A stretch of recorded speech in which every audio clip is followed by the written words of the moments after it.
Hello, Internet, and welcome to Always Right with Jeff and Steven. Today, we are going to be talking about the religion of the United States of America right after the intro.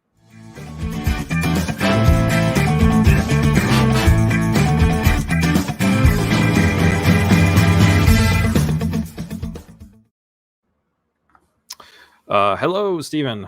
How's it going? Hello, Jeff. How's it going, bro? It is all right. Today, So what's this I hear about us having a religion? I thought we were the United States. We didn't have a religion. yeah, so that seems to be the going mentality, the going logic, and that's wrong. It's always been wrong. Um, you and I have discussed this at length. We've listened to many commentators on this topic, but it is impossible to have a state without a religion. And we have a religion in this state. It is a violent and abhorrent religion that has killed the old one, and adopts a new skin for its purposes every few years. We'll get into that. But yes, the United States has a religion, and spoiler alert, that religion has people that are out preaching its gospel on your behalf, whether you agree with it or not. So today we wanted to talk about kind of how we got here as a society. If you are looking around and you're not really agreeing with everything that is going on at the top levels of the federal government, places and people outside of your control, there is a clear and evident path that led us this way, and we are going to go over that starting at the very beginning, our founding. So Stephen, why don't you discuss a little bit? Sure. So America was obviously founded by religious people, Puritans, Pilgrims. These were religious people who were seeking religious freedom. They had been persecuted for not going along with the Anglican Church, which is not something that stopped once they got to the U.S. If people will look up the history of the First Amendment, we see that the First Amendment was created because there were state religions. And what we mean by that is we don't mean there was a religion of the United States, but each individual state had its own religion. And there were, for example, in Massachusetts, there were Baptists who were fined and imprisoned for various things like that. But there's a misunderstanding of this freedom, and there's a misunderstanding of the old religion, right? We have the First Amendment to our Constitution that we will not establish a state religion. There will not be a state religion, a national religion for the United States, which is what the founders meant. And we're going to get into more of that later. We do have indeed religious liberty, but in doing so, that our republic was made for a virtuous and moral people. That is what the United States was based off of. The United States was never based off of secularism, ever. It was always based for a moral and virtuous people. And you have a few quotes pulled up by some founders and framers, yes? Yes, yeah. So I have two quotes from our founders. John Adams said that, and this is one that people I think hear pretty often, is that our Constitution was made only for a moral and religious people. It is wholly inadequate to the government of any other. Benjamin Franklin said that only a virtuous people are capable of freedom. As nations become corrupt and vicious, they have more need of masters. And finally, he wasn't a founder. He visited America late into its, I think it was maybe 100 years after. I'm not sure when de Tocqueville came. But Alexander de Tocqueville famously is a Frenchman who visited America, and he was a philosopher and was impressed by some things that he saw. But he was quoted as saying that, recognizing that liberty, freedom cannot be established without morality, and morality cannot be established without faith. So he tied morality explicitly to religion, as anyone with a couple brain cells will do. Well, some people have made an attempt to separate those things. Sam Harris, most famously, has been trying to go out and promote his secular morality, and he's trying to come up with secular reasonings for morality. And I've watched every debate that I know of that he's done on that, and his arguments always fall short. at the end of the day, if you are trying to come up with morality based on secularism, you're going to go down the path that Darwin went down, and it's going to be survival of the fittest. And once you get to the point where it's survival of the fittest, then morality is whatever I can do. Whatever is right to me is right because I am the most fit to do it. And our Constitution does not work that way. Our system of government does not work this way. And, when I was looking over those quotes, our Constitution was made only for a moral and religious people. It is wholly inadequate to the government of any other. When I think about the things that people say about our system of government, about our Constitution, how it's an evil patriarchy, by how it was founded by a bunch of slavers for the purpose of slavery, that statement is ringing more and more true to me every day because none of those things are true. Whenever I read that statement, I think of what Jesus said in the Sermon on the Mount in Matthew chapter 7, when he's talking about the gospel. He says, "Do not give what is holy to dogs, and do not throw your pearls before swine, or they will trample them under their feet and turn and tear you to pieces." That's what's happened with our Constitution. That is what's happened with our Bill of Rights. That is what's happened with our system of government. People are turning on us. They are trampling us, and they are degrading our system of morality and virtue that comes through our rights, our God-given inalienable rights. Those statements are becoming more and more true every day. Yeah, and this was a very small sample of what was available. They all agreed on this. Yes. There was no Yes. dissent. There was no philosophical debate over, well, who are we to decide what is right? They all emphatically understood there is right and wrong in this world, and what is right is typically what you find in Judeo-Christianity, more specifically Christianity. Yeah. And they were in complete agreement on this. And you mentioned, and we weren't able to find the specific quotes, but you were mentioned that there were several that not only did they say, the church should not, the government should not found a religion, services and access to things should be denied to those who are irreligious. Yeah, so I actually did find those quotes. This came from the century. You can find this. You can look it up. It's the U.S. congressional documents. It's the debates. It was them.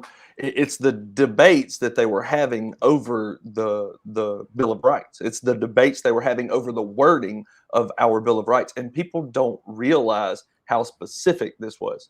Jeff, are you there? I'm circling here. I'm here. You're frozen, but I can hear you. There we go. Well, then I'll keep going if you can hear me. They were very specific on their wording. And so when it came... Oh, there he goes. Well, I'm going to riff a little bit. He does have some stuff pulled up that he's going to go with. Okay. Stephen, are you there? Yeah, I guess my computer was just being overworked with all the material. I would love to hear about what you found. So this is a big debate that Sam Huntington and James Madison were having. Now, we might not know the name Sam Huntington as well. He is one of the framers of our Bill of Rights, but we know the name James Madison, right? And so they were arguing over the establishment of religion clause. And James Madison said he apprehended the meaning of the words to be that Congress should not establish a religion and enforce the legal observation of it by law, nor compel men to worship God in any manner contrary to their conscience. So he's saying, we're putting this in here because we don't think that you should by law be able to follow a certain sect of Christianity, not any religion at all. So when it came to Mr. Huntington, Sam Huntington, this is the next thing he talked about. He said he feared with the gentleman up in the first subject, and he was referencing Mr. Sylvester, who was the first person to speak. He said he had some doubts of the propriety of the mode of expression used in this paragraph. He apprehended that it would be liable, and he feared that it might be thought to have a tendency to abolish religion altogether. So they had this massive debate because they were concerned that the meaning of the First Amendment would mean, oh, well, I don't have to have a religion. And that's not what they wanted. The framers and founders of our country expected people to be religious. So going back to Sam Huntington, he said, by the Charter of Rhode Island, no religion should be established by law. He could give a history of the effects of such regulation. He goes on to say, he said, indeed, the people were now enjoying the blessed fruits of it. He hoped, therefore, the amendment would be made in such a way as to secure the rights of conscience and a free exercise of rights of religion, but not to patronize those who professed no religion at all. And that was something that everybody there agreed with. They didn't want people to read the First Amendment and go, oh, well, I have a right to my religion, or I have a right to no religion. They're like, no, you are to be religious. That was the expectation of an American, that you were to be religious, and they didn't want to patronize the very idea that they didn't have to be religious. That was unheard of. Fast forward to the 2010s, and you have florists in Oregon being arrested because they won't cater to the anti-religious. Yeah. So where did the train start to go off the track? Well, I would say there, because the fear that Sam Huntington and many other founders did come to pass. We became anti-religious in our efforts to not establish a state religion, quote unquote. So, I mean, because we don't know our history, and because there are bad actors among us who, even if they knew the history, they would act to circumvent it. We did, because, I mean, that prophecy came true. We are anti-religious because of it. So, and what is the weapon that they have chosen to wield against the religious? We have a separation of church and state. That is what they say over and over and over. Read our Constitution, read our Bill of Rights, and find the phrase separation of church and state. You're not going to do it. But here, this is a video by Dr. Dave Miller. I have several of his books on my shelf over here.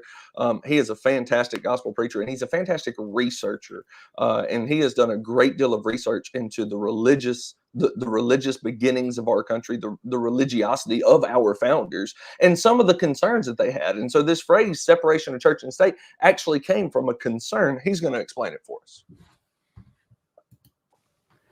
Interestingly enough, the phrase separation of church and state, which was quoted by the U.S. Supreme Court in 1947, actually harks back to a private letter that was written, in fact, it was dated January 1st, 1802, written by then U.S. President Thomas Jefferson. Now, we're talking a quarter of a century after the commencement of the founding of our country and the Declaration of Independence. Well, why was he writing a private piece of correspondence? Well, he had received a letter, and he was responding to those who wrote him that letter. Those who wrote him the letter were representatives of the Danbury Baptists Association. And if you read the letter that they wrote, while complimenting Thomas Jefferson, commending him, congratulating him on having ascended to what could arguably be considered the highest political office in the land, the U.S. president, they nevertheless expressed in that letter concern. Because you see, Thomas Jefferson among the founders, Thomas Jefferson, along with a handful of others, would be considered the least religious among the founders. There were questions about Jefferson's commitment to Christianity specifically and his views about the deity of Christ. So they were concerned that perhaps now that he was in the highest executive office of the land, that he might in some form or fashion interfere with their perceived right to pursue Christianity according to their own interpretations.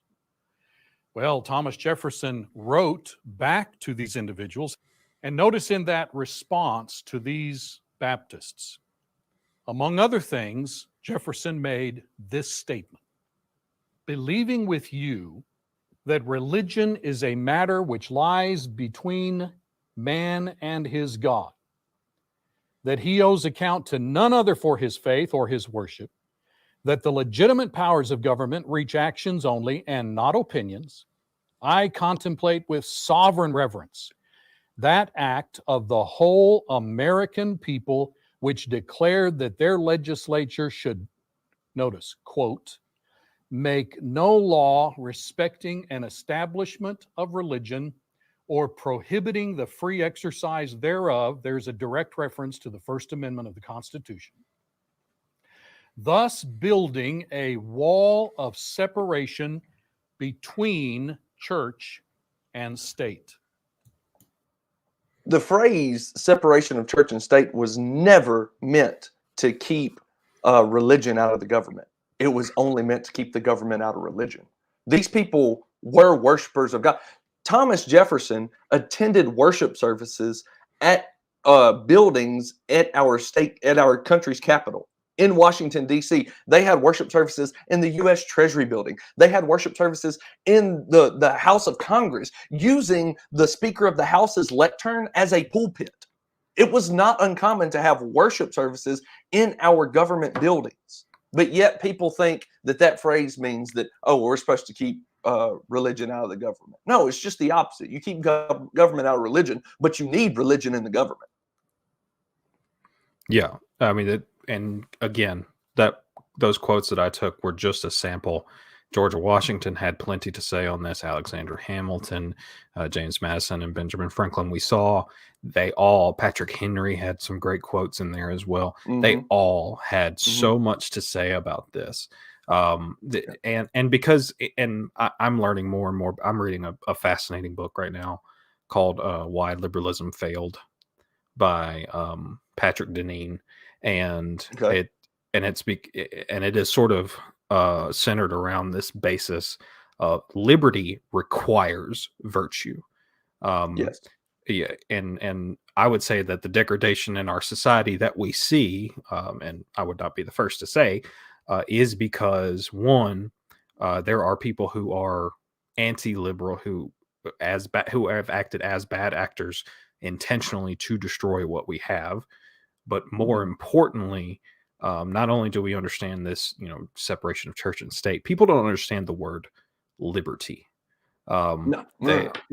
So liberty historically, and I'm learning this from this book, is historically, but until we're going to go through a timeline here, until right around the 1950s, liberty meant freedom from kind of a biblical interpretation of liberty, freedom from sin, freedom from depravity, control over yourself. Only in exercising self-control am I free. Do I have liberty? Freedom from vice. Right. And this was the common understanding of liberty. Liberty required discipline. It required virtue, as we're talking about. It required, an advancement in a social conscience. And what we have today is this flip of that definition, in that liberty means that I am allowed to do what I please, my most depraved desires, fulfill my most depraved desires without recourse or judgment. And it's just not. The whole point of liberty originally was so that you would not receive judgment. That was the purpose of the word liberty. And I mean, that's James 1:25 right there. That's James 2:12 right there.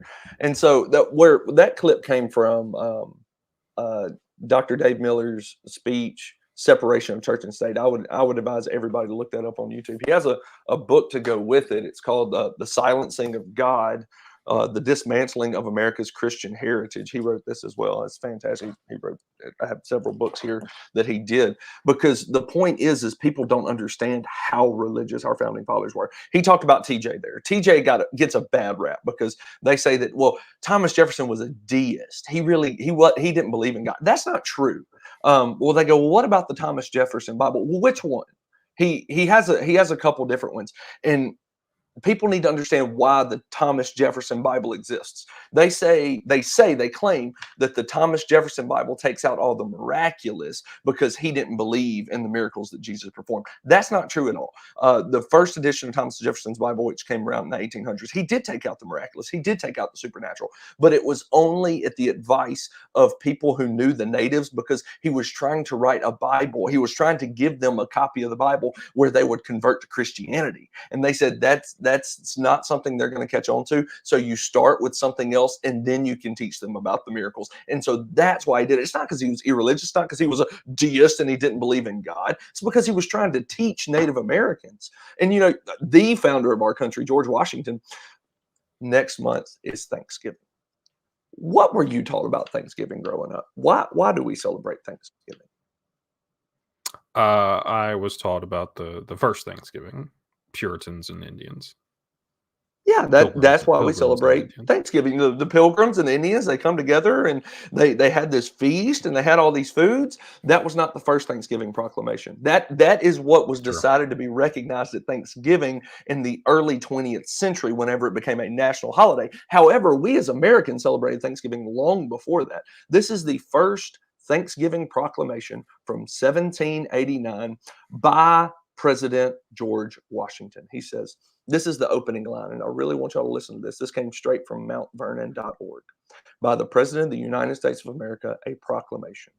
Whereas it is the duty of all nations to acknowledge the providence of Almighty God, to obey his will, to be grateful for his benefits, and humbly to implore his protection and favor. And whereas both houses of Congress have by their joint committee requested me to recommend to the people of the United States a day of public thanksgiving and prayer to be observed by acknowledging with grateful hearts the many signal favors of Almighty God, especially by affording them an opportunity peaceably to establish a form of government for their safety and happiness. That is what I would say is the first paragraph. That's actually one sentence. Everything that I just read is one sentence. He said that both houses of Congress, both House of Representatives and the Senate, came together and asked him to set aside a day for people to thank God for the founding of their government. That is why we were to celebrate Thanksgiving. That is the first Thanksgiving proclamation. And it's a better reason. Been bastardized and watered down over the years. Yeah, it's a better reason. But the skeptics, the critics will tell you, oh, well, the Constitution doesn't ever use the word God. Yeah, go read it again. He's there. It might not use the word God, but he's there. You can't tell me that somebody that wrote what we just read didn't believe in God and wasn't referencing God whenever they wrote Big C Creator. Yeah. They didn't put it in the Bill of Rights, but they put it in the Declaration. They put it in the Pledge of Allegiance. Like there was no debate over this, over that he should be there. Mm-hmm. There was absolutely no debate. So we did have a religion, and it was the good one. Yes. That is the religion of old that we were referencing. We were a religious nation. We were a Christian nation. And that was the source of our strength. A virtuous people, liberty requires a virtuous people. And it is no surprise that as our culture degrades, so too do your freedoms. Mm-hmm. And so when did this really start to turn? Dr. Miller mentioned a 1942 case, I think it was. Mm-hmm. I don't have it actually in my notes, but my notes start in 1950. But that case, I did look it up. That is where the Supreme Court decided that the forbiddance on the state, the government establishing a religion, did not apply just to the federal government, but it applied to the state governments as well.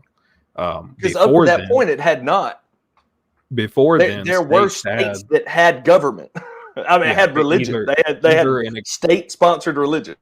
Either an explicit, denomination of Christianity, Mm-hmm. or a form of government that clearly favored certain denominations. And it's that 1942 case where that was overturned as unconstitutional. You can argue about the benefits or drawbacks of that. Well, I have a quote for that. I can tell you what our founders thought. I can tell you about the people who wrote the Bill of Rights and what they thought. Whenever they were debating this topic, Mr. Madison, we were talking about Sam Huntington and James Madison having this conversation about the First Amendment. He said, it says, James Madison thought if the word national was inserted before religion, it would satisfy the minds of honorable gentlemen.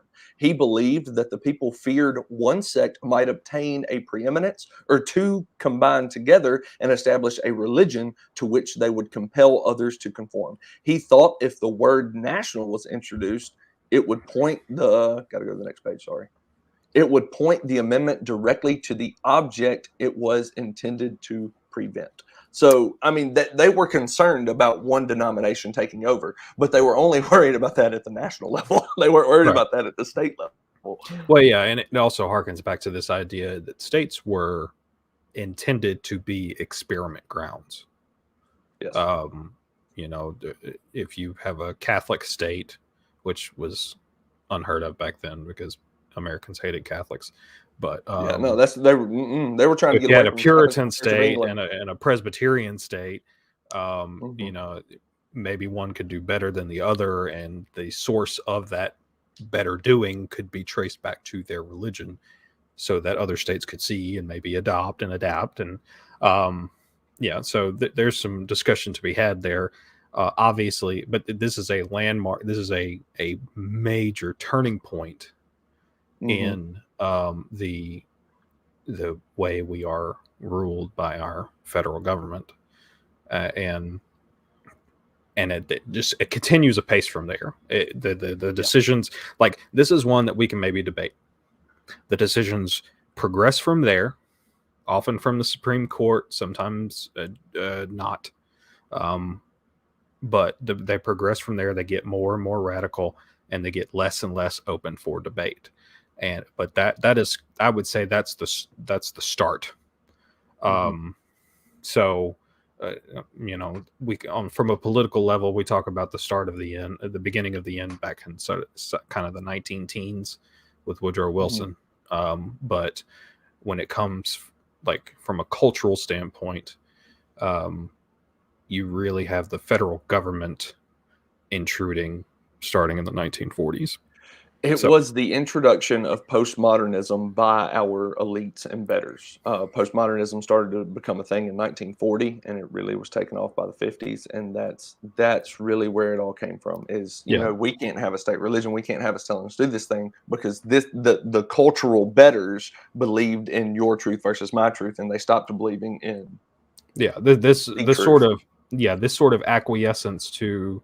Who am I to decide what is true for someone else? Who am I to decide what religion is the best to base our government on? We had already figured this out. To anyone listening, Christianity is the best religion to base your state of government on. Period. I would even go so far as to say at the expense of individual liberty. Because the Christian that is a slave to the government is better off than the heathen that is a slave only to himself and his sin. So, but this is where people start calling us theocratic, and that's fine. You want to call me a theocrat? I don't care. Like I know Christianity is better than any other option. So if that makes me a theocrat, so be it. But the downfall, when historians look back on 100 years, maybe less, maybe more, who knows? But whenever they look back on the downfall of the United States, the downfall of the Republic, it will be this postmodernism that started in the 40s, really grew in the 50s, that resulted to this rampant individuality that has destroyed Americans and destroyed American families and destroyed our institutions. Let's talk about that, because we talk about how Christianity is the old state religion, and it's no longer the state religion. That is done. That's gone. It's not coming back. What is the new religion? And I would say, and you could say that we've had many since then. I would say that we have had one, and it has adopted new skins several times in our history. Okay. So I would say the one religion has many names. Secularism would be the most general. Communism would be a very good one, because many of the evil forces trying to bring down American society are trying to achieve a communist revolution. And after a certain point in the 60s, it started adopting social popular sects as their mascots. So it would go with Black Power, Free Love, and then you would go to here gay rights was a big one, and women's rights started much sooner in the 20s. But they eventually co-opted women's rights to their own demise. Now it is the single religion that adopts a new mascot every now and then, until you get to the absolute bottom of the depraved barrel where we are now, and the transgender movement. I'd like to push back on you, but I can't. I mean, I can't. It's pretty spot on everything that you're saying.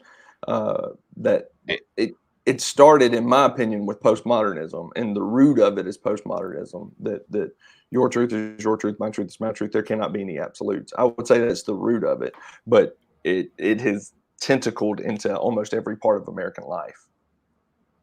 Yeah, and you can see it in the history of, again, our government's decisions. Every time they get away from this idea that Christianity is the better religion, anytime they go against that idea, that's the next step in the sequence that leads us to where we are now. So, like we said, the 1942 Supreme Court decision leads into 1950. You brought this to my attention, where we, the National Science Foundation is promoting the teaching of evolution in school. Before that, creationism was what was taught. The Bible was taught in schools, and since then, states like Tennessee have tried to make it to where at least creationism can be taught as an option. Yeah, how foreign of an idea is it that you crack open a Bible in your public school for teaching purposes? So after 1950, in 1962. They started disallowing school-sponsored prayer. In 1963, they disallowed school-sponsored teaching of the Bible, which we just discussed. So 13 years between introducing evolution and getting rid of the Bible altogether. Not an accident. Yep. 1965, this is sort of getting out into the culture, not just in government-run schools, but 1965, the Griswold versus Connecticut Supreme Court overturned laws banning birth control, the birth control pill, specifically for married couples. So that's the thing. Like, birth control was a thing before that, but it was only for married couples. You had before married couples. So the birth control pill was created in 1960, but there were a number of states that banned its use for everyone. And then in 1965, the Supreme Court said to all of those states, you have to at least let married couples get it. Like, nobody could get it. Let's say Mississippi was probably one of them. But nobody could get it in Mississippi. Until 1965, the Supreme Court said, Mississippi, you have to let married couples get the birth control pill. In 1968, you have, not only is it encouraged to teach evolution, but now Arkansas in 1968, due to Epperson versus Arkansas, is no longer allowed to forbid the teaching of evolution. They have to allow it. You have to allow it. They are forbidden, again, from teaching creationism, because the Bible has been taken out because of Abington School District versus Shemp in 1963. So forbidden from using the Bible, cannot forbid the teaching of evolution. Which one are you going to teach? Because you can't teach creationism. What are you going to teach? 1969, first no-fault divorce law is signed into practice by Ronald Reagan in California. Democratic governor at the time, right? He was not yet a Republican. I think so. He went on later to say that it was the worst decision he had ever made. Absolutely. And prior to this, reasons for divorce were the 3 A's: abuse, abandonment, and adultery. But after that, that's when irreconcilable differences come in. This is a landmark decision, and it really is we're seeing nothing but turning points, but this is a real big one. It wrecked marriage in the United States. This is the big first degradation of the family. Yeah. Like before this, it was very difficult to get divorced, and it was still fairly common. Like, we talk about this as if it's a bad thing, but it's not. Shotgun weddings were common. They worked. If you knocked a girl up, it worked for society. Her. Yeah, if you knocked a girl up, you married her by and large. And with the advent of birth control and no fault divorce, you not in two decisions, you have, first of all, taken the consequences away from sex, and you have degraded the meaning of marriage. This is the end of. This is where your people just stop getting married. Actually, this is where it starts, where half of all people who have been married have been divorced as well. But then beyond that, the logical conclusion is people just stop getting married altogether. Which is where we are now. Like, divorce rates are actually below 50% for the first time in a long time, but that's because people aren't getting married. Right. So after 1969, the no-fault divorce.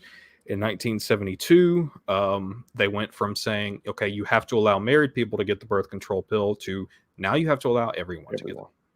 Yeah. So this is where you really, so not only is Mississippi now required to let married people get the birth control, they're allowed to let everyone get the birth control. They're required to let everyone get the birth control pill.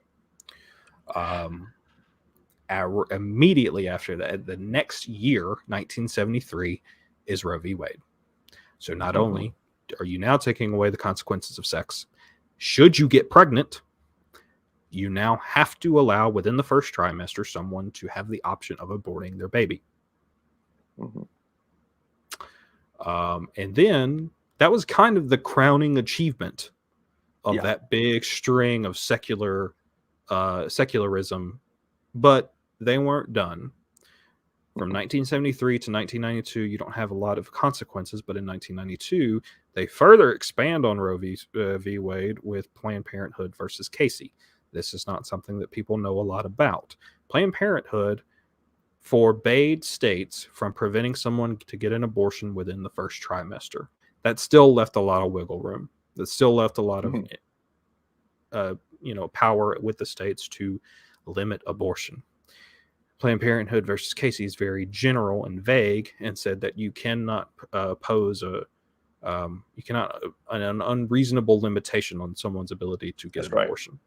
You cannot put an unreasonable, and that's the ambiguous language. Undue burden. The undue burden clause. Yeah. The undue burden clause is what they use to allow abortion up to the point of death, up to the point of birth, which is what is going on. White supremacists everywhere rejoice, because this was the beginning of the Black genocide known as Planned Parenthood. It wasn't the beginning of Planned Parenthood, but it was their heyday. But, there are certain statistics no one wants to talk about that it's verboten to bring up, and one of those is the fact that more Black babies are aborted every year than are born in New York City. And I know New York City is not the only large metropolitan area that's true, but that's the one that tracks the data the best, so it's the easiest one to point to. Year after year after year, more Black babies are aborted than born in New York City. Yep.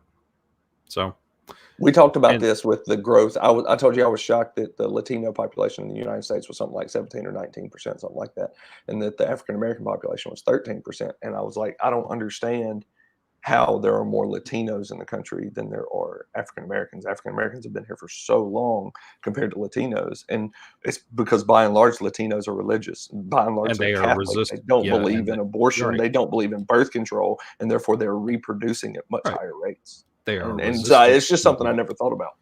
Yeah, they're resistant to this convenience that comes along with the government's intervention. And then again, you have another quiet period because crowning achievement, we made abortion even easier. And for a long time, people continued to hold the belief that marriage was between one man and one woman, until shortly after 2008, And our next landmark Supreme Court that led to the degradation of culture in our society is, of course, Obergefell versus Hodges in 2017, which forced, again, we saw it with the birth control pill, forced states to allow 2 men or 2 women to get married. So let's talk about this for a second. You told me something this past week that I bucked at it first, but then I thought about it more this past week. And you told me that the phrase made famous by not Dennis Prager, but made famous by Andrew Breitbart, that culture is downstream from politics. Sorry, politics is culture politics is downstream from culture. Downstream from culture leads to I think that's it. That's right. Culture, politics is downstream from culture. You're all right. You can look it up if you want to, but politics is downstream from culture. You told me that phrase was a lie, and I pushed back on that a lot because a lot of people that I listen to and follow on whatever social media devices you are, they really live by that. And the case that you pointed to was Obergefell, and I was like, that's a good point. I mean, if you look at polls pre-2008 about what marriage is, the vast majority of Americans, you can look at R's, you can look at D's, you can look at I's, all of them by majority said that marriage was between one man and one woman. And now you look at what it says now, and all the Democrats think that anybody can get married. And even many more Republicans believe that anybody can get married. And it all circles around that. So it wasn't the fact that the politics followed the culture, it's that the politics forced the culture to change. And that's something we have to look out for. Yeah. So, Jeff, one of the common rebuttals to all the stats that you just brought up, all the cases that you brought up is, well, you can't legislate morality. You can't force morality on people. What would you say to that? Watch me. I mean, like, well, one of the things that I say is, then why is murder illegal? Why make anything illegal if you can't legislate morality? What's the purpose of laws if you cannot legislate morality? My actual response would be to look at all of the cases I just, like, those cases are legislating morality. They're just not legislating my morality. That's it. They're legislating the morality of the new religion instead of the old religion. Yeah, they're not legislating your morality. So, if someone's morality is going to be legislated, period. That is a false statement that you cannot legislate morality. Every decision your government makes is legislating a morality. You better make sure that it's yours. This is a statement on the right. It is not a statement on the left. People do not even pretend to believe this on the left, and it is because the left has been legislating morality for 70 years. Their morality. They see. We don't give liberals enough credit. Leftists, rather. I wouldn't say liberals. I would say leftists. We don't give leftists enough credit. They know how to play the power game. They get the power. They use the power to legislate what they want to happen. And they are destroying the culture. And so we have a whole bunch of stats. Do you want to read those? You want me to read them? Go for it. I went through those. So as a result of all of these moral changes to our society, this is what you have gotten. Please feel free to look up these statistics on your own. These are some that I've compiled. Teen pregnancy is up in every age category. Every single age of a teenager is up since these have been legislated. STDs from ages 10 to 14 is up over 300%. Birth rate for 15 to 19-year-olds. So I'm going to pause on that one. STDs in ages 10 to 14. Preteens. To young over teenagers. 300%. Go for it. I'm sorry. Birth rate for 15 to 19-year-olds up over 200%. Pregnancies for the same age up over 500%. What, Jeff? How can pregnancies be up 500%, but birth rate be up only 200%? Because they're killing their babies. Because they're killing babies. Because of abortion. They're killing all these babies. Out of wedlock births has been up every single year. 43% of kids who come home to one parent now, which that was not the case in the 60s and previous. Thank you, shotgun. I mean, you want Yeah, shotgun weddings. And shotgun weddings worked. It was better for society. Whether you agree with it or not, it was better for society. It's not the best option, but it's better than single parenthood. That's absolutely right. Unmarried couples living together are up 725% since 1963. Violent crimes in the US are up 995% since 1963. I need to double check that. I think it's even higher from when I collected all this. I think that's even higher. Suicide in youth is up over 250%. It used to be the 12th leading cause of death. It is now up to the 3rd leading cause of death in our youth. Suicide. Child abuse is up 2,300%. That's 2,300%. Illegal drug use is up over 6,000%. But yet you can't legislate morality. The family is a microcosm of God's model for the church. And Ephesians 5:23 through the end of the chapter. Go read it. And every decision that we talked about was a step toward degrading the family unit. It is the family unit is the best. It should be the first. It is now the last defense between you and the barbarian hordes. It is what insulates people. It is why people who have families are more likely to vote conservative, because people who have families are more vested in preserving their country. And it is also why they've degraded the family, because they realize that you are more likely to vote for them if you don't have skin in the game. That skin being your family. And every decision they have made, they have legislated their morality, and it has been, the sole purpose of it has been to kill the family. This is why you're seeing what you're seeing with the Latinos, because they are so very family focused. Like, yes, they're Catholics. I've met several who aren't good Catholics. I wouldn't say that's the key factor. The key factor is because they are so tight knit. As a family unit. And so what the problem that conservatives have faced up to this point, and they've got to stop caring, is that anytime we fight back against a cultural change, we'll say, well, what's going to stop you here?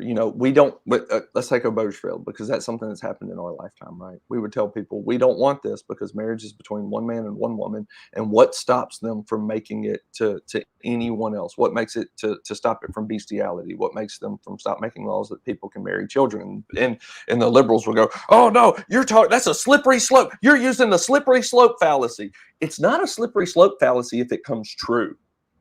In every single one of the cases that we have talked about, it has led to worse degradation. Every single time. Every time you have something weird and depraved come out, I have a Twitter follow that I like, that he says slippery slope remains the undefeated champion. Yeah. I mean, it still works on conservatives for some reason. Okay, say that I'm stupid. I don't care. Say that I'm worried about a fallacy and that my logic is unreasonable. I don't care. I'm right. I got the book on my side. I'm right. You're wrong. There is truth. There is falsehood. You're promoting a falsehood. I'm promoting truth. And it has led to a worse society. And so the next stuff is all this gender nonsense, right? Everything that we've talked about up to this point has stopped before gender. But we're about to get to the gender nonsense, and that becoming not just legal, but because it already is legal, but being promoted across our culture. That is the next big step. That's the next crowning achievement that they're going for, is to promote this gender nonconformity to our young people and absolutely decimate our population, our republic. It is the ultimate victory, because if you convince your children of this madness, if you have parents working to help convince their children of this, I have such disdain for those people, then you are creating a broken person, and a broken person is a resource for the left. Yeah. A broken person is a dependent person on the government. Yes. Yeah. And that is the purpose. That is the cynical, obscene purpose. The purpose for the doctors is to make money. We've already discussed that before. And so this is the new skin that I talked about. That again, it's the same religion. It is a religion of communism. It is a religion of secularism, depravity, and destruction. That is the religion. And this is simply the new skin. The priests have changed and now are now wearing new robes. Well, instead of a rainbow, now it's all those ugly colors that come along with it too, the browns and the grays. And have you seen the transgender flag? It's hideous. Yeah. So it's hideous. And this is prevalent in your churches. This is prevalent in your business, your capitalist enterprises. This is prevalent at every and what we're talking about today. We should have another episode where we go into unfettered capitalism, because I'm starting to really change my outlook on that. But what we're talking about today is the government. This lie that there is no religion in the government. This is the religion, and this religion has evangelists that you're footing the bill for. So tell us about this first story that you have here. So the Heritage Foundation, the heritage.org, they recently posted an article about how Biden is destroying our readiness by allowing transgender individuals in the military. There was big debate whenever Trump was in office that transgender individuals could not be in the military. It disqualified them from service. Hot take here: you are not owed the right to participate in our military. That there's not a right to be in the military. That is not a thing. And so he is not only allowing transgender people in the military, which you don't allow transgender people in the military for the same reason you don't let diabetics in the military. They are a hazard. They are a risk to military readiness. But there's a quote, if you scroll down a little bit more, I think it's that first paragraph there. Under under President Biden's new policy, individuals who identify as transgender and have been diagnosed with gender dysphoria will not only be allowed to serve in the U.S. military, but will have their gender transitions paid for by American taxpayers. You are now paying for Joe to become Jane.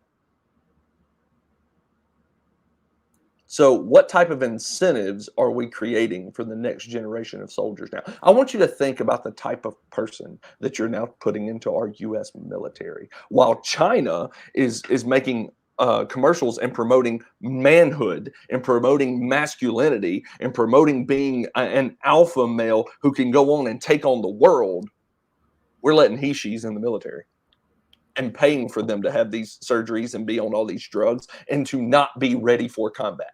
That's what we are doing. Another Twitter person I follow often will point out things like this and say that we are going to lose a major war. Yeah. And America is not ready for that. You are not like, and this is all the credit for these ideas goes to Jesse Kelly, who talks about this a lot. But we are not ready to see an aircraft carrier at the bottom of the Pacific, like filled with thousands of dead Navy men. Yeah, because we're allowing this nonsense to permeate our culture and to get into our every aspect of our government. But it's coming. Yeah, it's coming. If this is what you're allowing in our military, it's coming. You are hampering our military readiness. You are making the United States no longer a superpower. It will be on the scale of a Pearl Harbor or 9/11. And do you think that either the current administration or even a Republican that comes after him will have it in them to announce a war? Even if they do, let's say somebody like Ron DeSantis. I mean, I think Ron DeSantis was like, we got to go punch him in the nose. Sure. I don't think Donald Trump would do that, would say that. He abhors like war. So let's say it's Ron DeSantis, and let's say he does say that. Do you think we have the wherewithal in our military to actually pull it off? Because worse than doing nothing. Because worse than doing nothing in this situation, which would be bad, would be to do something and get whooped twice. Get beat. Yeah, and get beat. It's a serious question. I mean, you know, everybody talked about how Obama decimated our military because he didn't fund it properly. This is a different level of the dismantling of the American superpower that is our soldiers. Yeah, Obama didn't dismantle our military. He did damage to our military and he dismantled it, but not because he underfunded it. He undermined all of the people that Obama put in place in the upper echelons of the military are still there, and they are actively they haven't changed. actively getting rid of the people that you want defending you and actively promoting the enlistment of people that you do not want between you and the bad guy. You know, you brought up Donald Trump and him probably not being willing to go to war. He did a very good job with ISIS. But there's a big difference between fighting 7th century barbarians in the Middle East and dealing with China and Russia. Somebody's going to have to be willing to do it because it's coming. And he's no fan of China, so I think he'd be tempted. But Mm-hmm. I don't know. It's a troubling. Foreign policy is the thing I know probably the least about, but it's worrisome. Speaking of foreign policy, this is not the military. This is your State Department. And this is what I mean by the government's religion has evangelists. You, proud American taxpayer, are funding drag shows in Ecuador. So I don't have words. I mean, I don't have words. One, okay, let me try to create some words. That's what we're here for. It's a podcast. How dare you do that to the American flag? Our flag has symbolism. Our flag has meaning. That red is supposed to symbolize the blood that was shed for the American freedom. How dare you? That is ridiculous. White is supposed to be the purity of our virtue and our morals and living up to the standard that we created all those years ago. Blue is for valor. How dare you mess with the American flag? Like, and I feel this way. We live in the Deep South. We live in Mississippi. I feel this way whenever I see people cannibalize the American flag with the Confederate flag, right? It'll be like half American flag, half Confederate flag. I hate that. I hate that. Flags have meanings. Don't mess it up. Well, get used to it because it's going to be the thumbnail.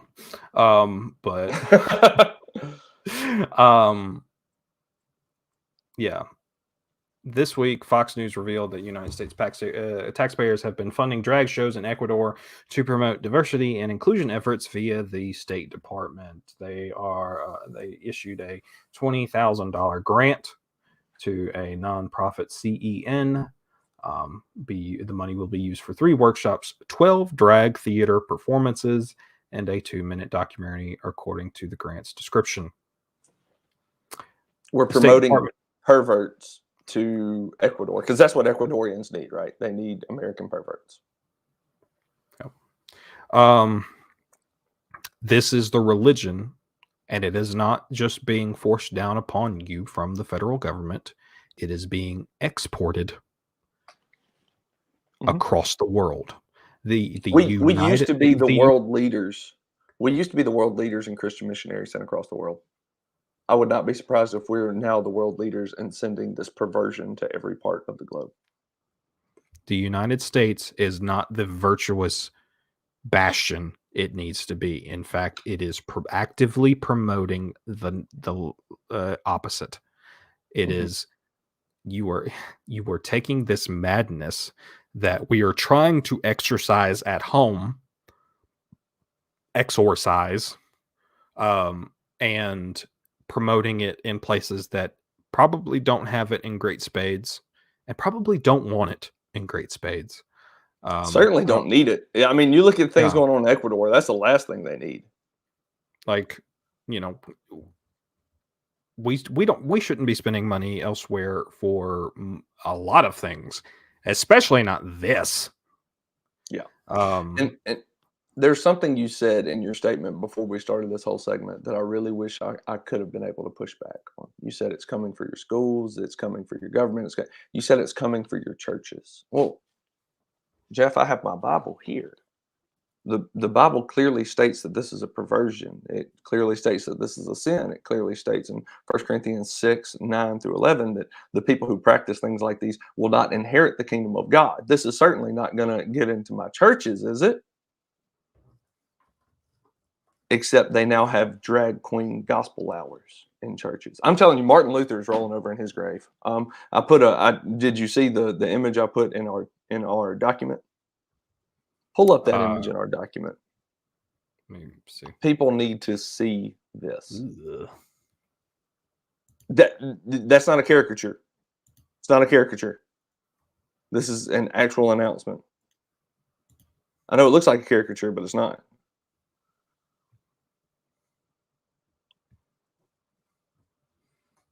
Martin Luther rolling over in his grave. For those of you who cannot see, it is At a the Lutheran church. it's a flyer. It says a drag show at church. Yes, Queen. Thursday, May 12th, 7 o'clock in the gym, Trinity Lutheran Church, 421 North Main Street, Greenville, South Carolina. Free, all are welcome. So they were going to have a drag queen gospel hour. This is what they were promoted as. Fortunately, there was enough outcry that it got canceled, but they were going to pull it back up. What are you getting on Twitter So for? I'm pulling something up because I don't remember if we showed it on the show, but there was a clip I had a couple of weeks ago where my guess, and this might be profiling, I don't care. My guess is that it was an Episcopalian church.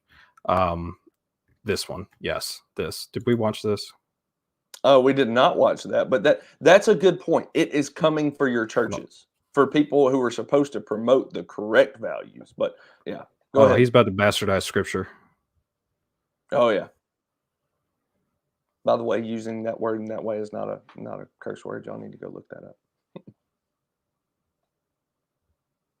I can't hear you. Can you fix that? Because can you not hear it at all? I cannot hear it at all. No, which means they can't hear it at all. Oh, okay. He is talking to this tranny, and it's right here. Do not conform to the pattern of this world, but be transformed by the renewing of your mind. He's using Romans 2:12 is one of my Romans 12:2 is one of my favorite verses in the Bible. He's using that to promote drag theory. It's nonsense.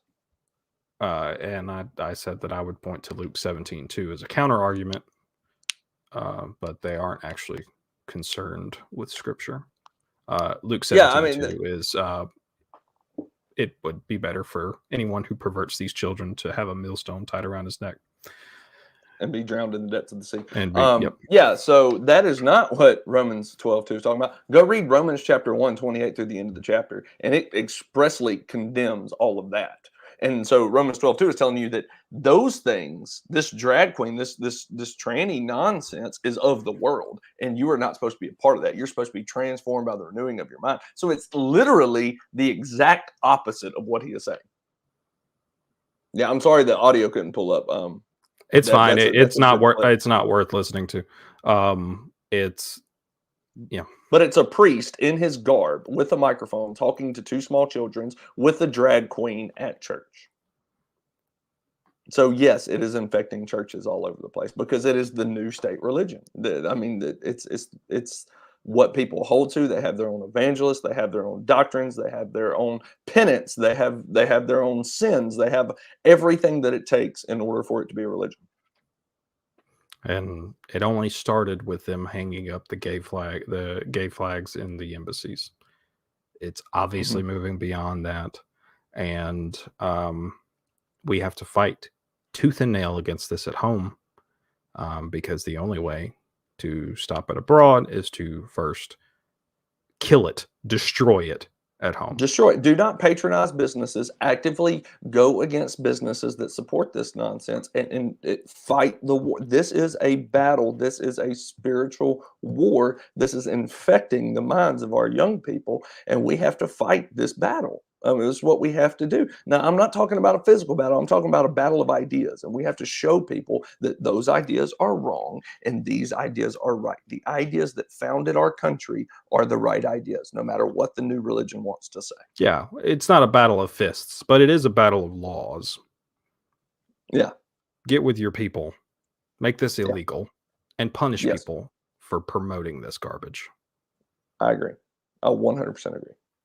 No. Actually legislate morality, because you can legislate morality. Yeah, exactly. That's the moral of the story, kids. Legislate morality, Christian morality. That's right. Theocratic fascists for the win. Well, that is more than all of the time that we have for this week. Yeah, we're over, but it's okay. Yeah, it's something I really enjoyed talking about. Yeah. Come back next week for the next cheery topic that we have to cover. Until then, we love you. We thank you. Do like, subscribe, share, all that good stuff on the social medias. And please comment and let us know if you have questions. We would love to engage with you. Absolutely. Thank you, guys.